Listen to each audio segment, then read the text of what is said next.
Hello everyone, I'm Sam, a Huawei engineer. Today, I will be introducing the intelligent traffic steering feature provided in Huawei SD-WAN solution.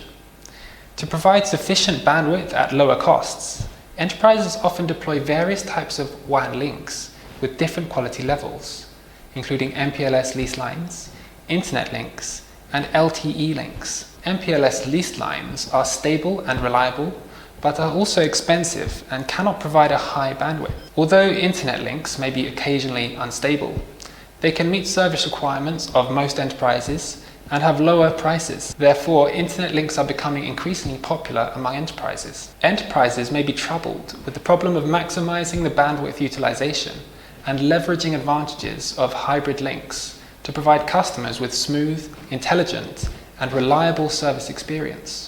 Huawei SD-WAN solution delivers the intelligent traffic steering feature, which can resolve this problem, leveraging application identification and smart policy routing. Intelligent traffic steering implements flexible routing based on applications and services. Depending on the type, supplier, and quality, WAN links fall into the active link group and standby link group, with each group containing multiple links. IP FPM technology is used to detect the quality of each link in the active and standby link groups to obtain the delay, jitter, packet loss rate, and composite measure indicator. Intelligent traffic steering classifies services based on the source and destination IP addresses, TCP or UDP port numbers, and DSCP. By matching an application against the application signature database, intelligent traffic steering can precisely identify the application. Then it selects the optimal link from the active link group to forward the application traffic. If the quality of links in the active link group deteriorates and cannot meet requirements, service traffic moves to links in the standby link group, ensuring normal service forwarding. I will first introduce two concepts: switchover period and flapping suppression period. The switchover period is used to control link switchovers when the link quality does not meet service requirements. SPR periodically collects the IP FPM detection results. If an IP FPM detection result shows that links do not meet service requirements, the switchover timer starts. If a detection result shows that a link is qualified before the switchover timer expires, SPR resets the timer. If no link meets service requirements after the switchover timer expires, SPR triggers a link switchover. The flapping suppression period is used to prevent services from being affected due to frequent link switchovers when the network is unstable. After traffic moves to a new link, SPR starts the flapping suppression timer. Within a flapping suppression period, SPR does not perform a link switchover, even if it does not obtain link test results, indicating that links meet service requirements within a switchover period. Now, let's take a look at the intelligent traffic steering process of various types of links.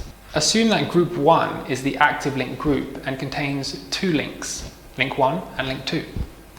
Group 2 is a standby link and contains link 3, link 4, and a best effort link.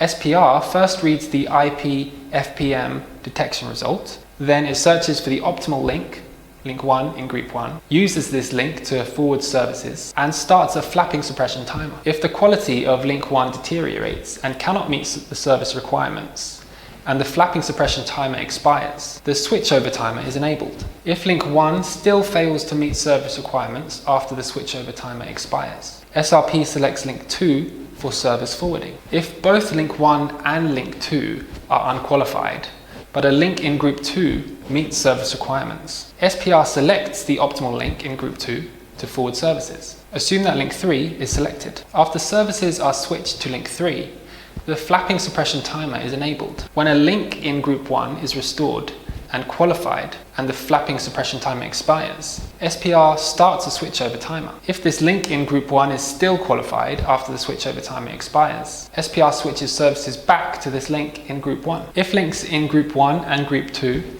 do not meet service requirements but are available, SPR selects the optimal link to forward services. If the links 1, 2, 3, and 4 are unavailable, SPR selects the best effort link to transmit data. Application-based intelligent traffic steering can distinguish key services from common services. On a network with hybrid WAN links, different WAN links can be selected for applications with different quality requirements to fully utilize the bandwidth, improving network reliability and service experience for customers. That's all for today. If you want to find out more about Huawei SDN solution, please visit the Huawei EBG website at e.huawei.com. Thanks, and see you next time.